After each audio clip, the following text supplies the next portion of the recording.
Okay, we are here with Benny at Cardtastic showing us his second place Gogeta Xeno list. If you want to check out the first place Android 16 with John, that's already on the channel, but this is very similar to the list that Benny's been running for earlier events, such as the Fest. So what we're going to do is, we're just going to briefly touch on the small tech choice changes he made this weekend, and then we're just going to go really in-depth on his matches. So with that said, Benny, tell us the changes you made for this weekend. Alright, changes I made for this weekend. So basically I changed one Feign Greeting for the extra copy of Catastrophic Premonition. And then I changed some of these overrealm choices. You can mix and match whichever one you want, because it is BO1 Pre-Side.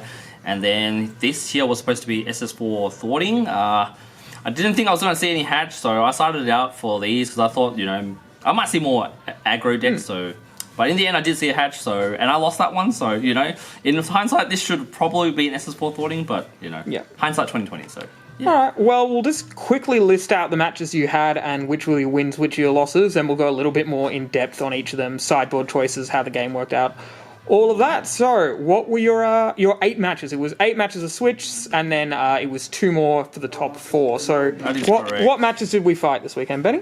Yeah, basically it was actually a really tough weekend, actually, because I actually played 10 rounds with this, you know, so that's kind of crazy. Like 8 rounds of Swiss is the most we've ever played here in Melbourne or Australia, OCE.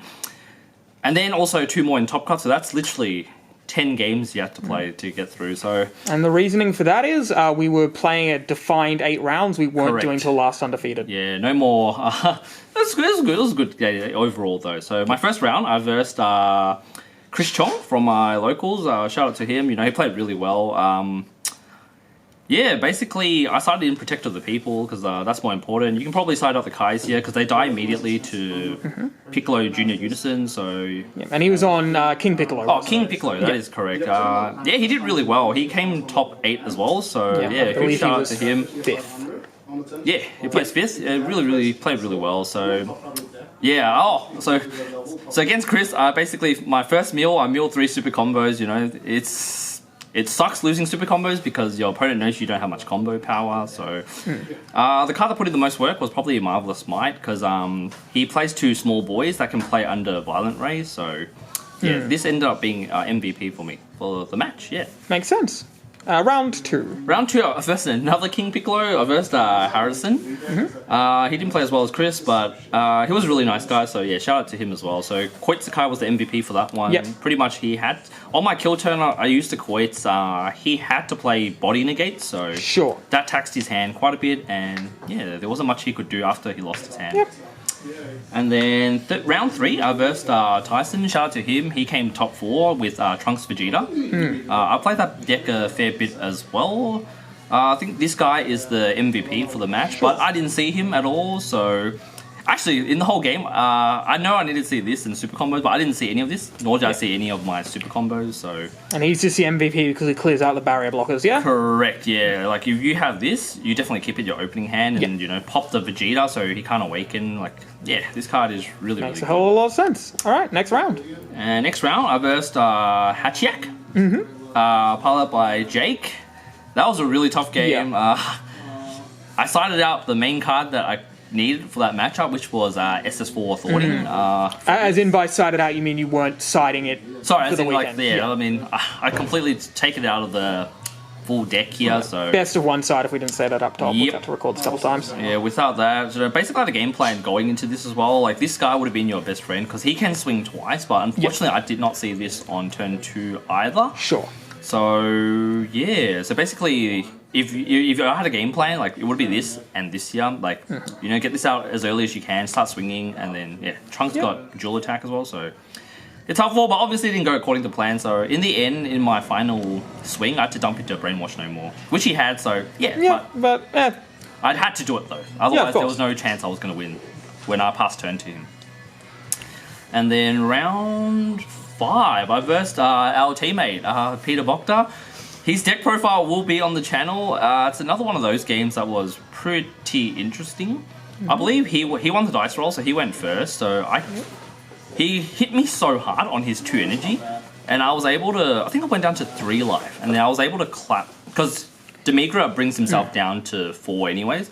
Demigra leader, pretty spicy one, honestly. Yeah, he wasn't expecting me to just like clap back that hard. Yeah, basically, yeah, he I wouldn't say overextended, but maybe, but yeah, I was just able to clutch that out. So, any particular big sideboard ones, especially going into such a weird matchup?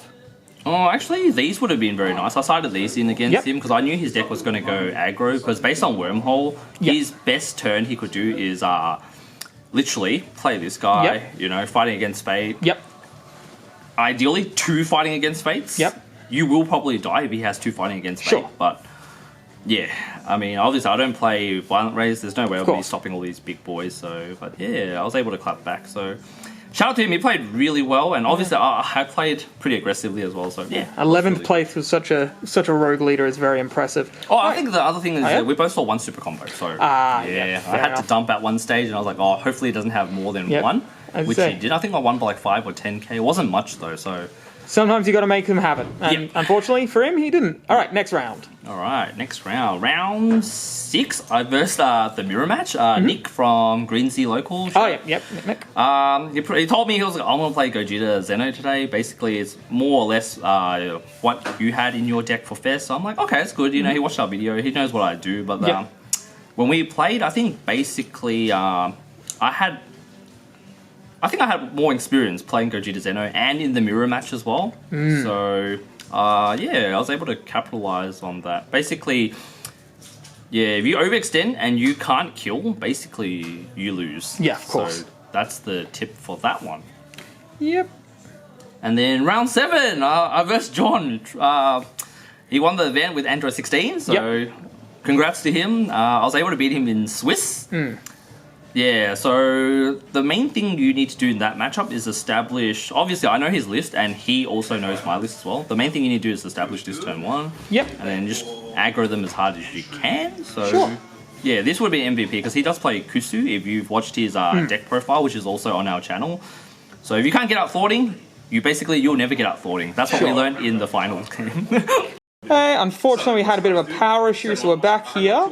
Now we're talking about your round 8 matchup against Randy, correct? Yep, Randy, he played Red Blue Soul Striker. It's not your burn variant that plays the Invoker, the 6-drop Invoker, the burn one. But anyways, he played the Arrival version, which plays Cooler, Margin Boo, etc. Yeah, basically it came down to me winning the dice roll was huge in that matchup, and I was able to swing as hard as I can. Basically, it's always the game plan, and then, you know, like, tax his hand as well, play a bit of Koitsukai, because, you know, rival Cooler and Boost and stuff. You can't really do it when Koitsukai's around, because you'll lose 2 cards to hand. Goes to the Warp, doesn't even go to drop, so you can't pitch Draw Apes and stuff, so have these out as well. They tax your opponent for untapping or playing counters, so those were pretty big. They were huge. Alright, so that's your Swiss matchup. So that was 7-1 in Swiss? 7-1 in Swiss, and then I ended up finishing first place Swiss. With, excellent. With Randy following after me, and then John, and then Tyson. Awesome. So what were your 2 top 8 matches then? We'll just finish those off. Top 4 matches, because we didn't have enough to play top 8, so it was just a top 4 playoff. So my first game was against Tyson. You know, I was able to win again. Once again, he had a 14-card hand to my 6-7, so I didn't know how I was going to win, but somehow I ended up winning, so it was good.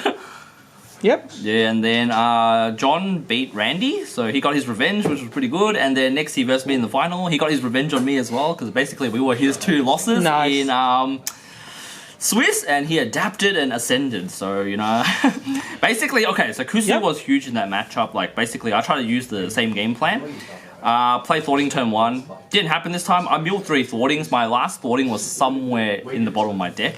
Basically, every time I play a thwarting, he will play a Kusu. You won't get this, goes to the bottom of the deck, and you have a ditch card. That card was huge in the matchup. And the card's ditched to the bottom of the deck as well, so you don't get any like Koitz effects or anything like that. Basically, the longer the game drags on with Android 16, the harder it is for you to win, because they don't play hand destruction. Like, they bottom deck a lot of cards. You have to bottom deck a lot of cards from hand as well. They play a lot of different things. Basically, he's your out to the limited disengaged as well. Like, that card is so strong. Like, you know, and he's also got the revenge barrier blocker.